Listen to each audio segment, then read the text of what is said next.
thank you all for joining us today.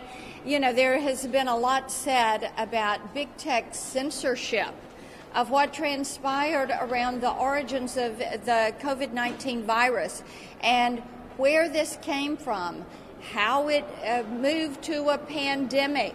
And then there's also questions about what the American people were told and the timeliness or lack thereof of what they were being told. We know that Facebook recently reversed their decision on taking down any kind of information that said it came from the lab in Wuhan, that Beijing should be held to account. YouTube had previously announced that it would censor any content that contradicted the Beijing-run and China-funded World Health Organization. YouTube even took down a video from some medical doctors who were questioning the value of these lockdowns and were questioning what it does to the population and especially what it does to our children. Twitter, they locked down the account of a virologist, a Chinese virologist, who was saying this is what they're doing, gain-of-function research, this is what they're doing in the Wuhan Institute of Virology, holding the Chinese Communist Party to account. I will tell you this, big tech has really stepped over, they have stepped over the line on this one. We all have suggestions of how we as a Senate should move forward and things that we should do to make certain this never happens to the American people. Senator Braun? Thank you. And I'll tell you where we need to start. You had a unique thing happen, I think it was just last week, where by unanimous consent, that hardly ever happens on a critical issue unless you're maybe renaming a post office or something. We got it through the Senate to ask our own intelligence agencies to release the information that we house. And for as much havoc as this has created, not only for our own country, across the world, why we wouldn't start there with President Biden, spoke to Secretary Blinken, asked him. He said, had no good reason why you would not release that information. We need to start there to get to the bottom of it. And when you talk about big tech being mum on the subject, basically, when you've got every U.S. senator that wants to at least start there, we need to have accountability. And I think it's for them to step up and lead the charge. They are the place that people look to, listen to, where are they at? And we need to start there. Let's hold our own intelligence agencies accountable, release that information, declassify it. Senator Marshall? Okay. Well, Senator Blackburn, thank you so much for giving us a chance to sit here and talk about the Wuhan lab leak and the cover-up thereof, what we affectionately refer to it as Batgate. It occurred to me as I was sitting there reading Dr. Fauci's emails recently that everything I learned in 10th grade science, everything I learned as a doctor about the scientific method, about hypotheses and developing theories, that we just threw that all out the door. I was shocked as I went back and reviewed some of the letters that were written, but really what rose my suspicion was somewhere back in January of 2020. And the Chinese were saying that there was no person-to-person transmission. The WTO agreed, and the CDC didn't stand up to them. And that led for me to have a phone call with the CDC. And all the national journalists were reporting that the United States scientists were investigating this new novel virus. And when I talked to the CDC, they said, well, we've got scientists in Beijing, but they're thousands of miles from Wuhan, so we really don't have anything to tell you. And then the next thing I see is a letter signed by a group of scientists who have ignored even the possibility that this virus could have risen from the laboratory.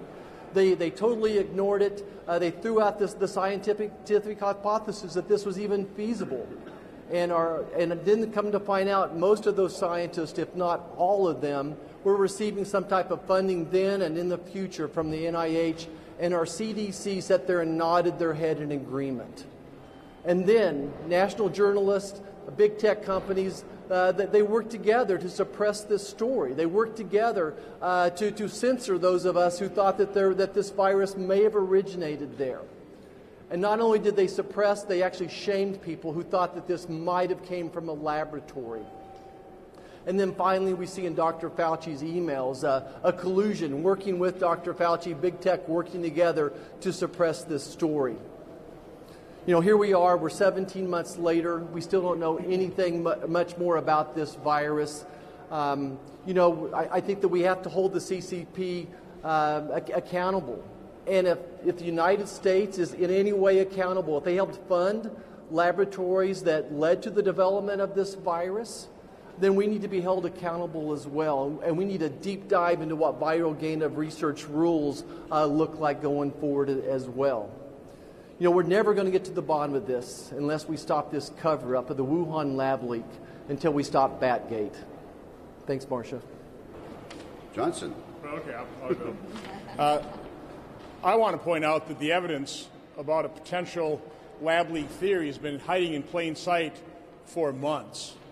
You know, the fact that our federal agencies, under the direction of Anthony Fauci, funded this type of research for years has been laying out there hidden in plain sight for months. Shame on the media, shame on the social media for not paying attention to it, for completely ignoring it. The result of this 18-month gap of fully exploring the true origin of the COVID virus probably means we'll never get to the bottom of it. China's had 18 months to destroy this evidence. But make no doubt about it, China is guilty. They are culpable. They knew they had a coronavirus. They knew they had a deadly pandemic-type virus in Wuhan. They didn't allow flights out of Wuhan to the rest of China, but they let that virus infect the entire world. So we already know China's guilty. We already know they have to be held to account. I think we also need to hold the news media and the social media accountable as well. This isn't the only area of suppression. I could list a long list of false narratives, false stories that the drive-by media promotes and then never really adequately retracts.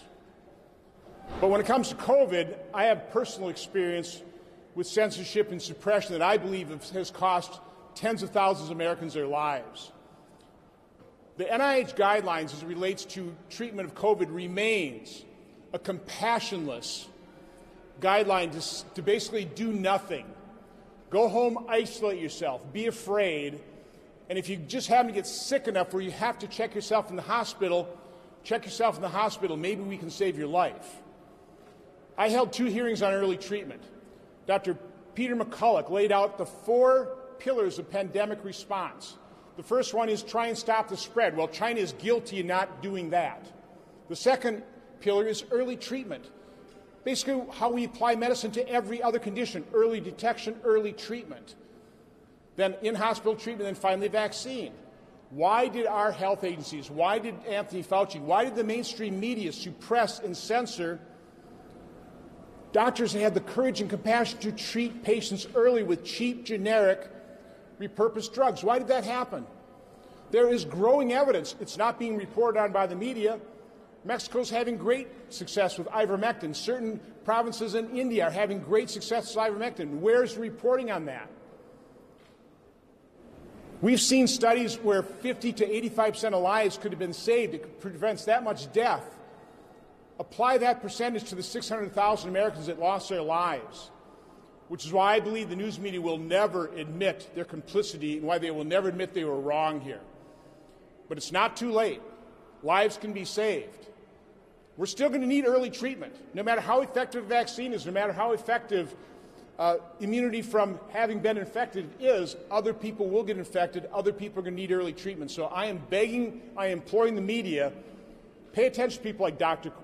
Corey, Dr. Peter McCulloch, the other doctors that have the courage and compassion to treat patients. It's not too late. We need to start and really robustly explore early treatment now. Thank you, Senator Blackburn and others. The last quarter of a century has seen enormous growth in the internet, and much of it's been positive, as we all know.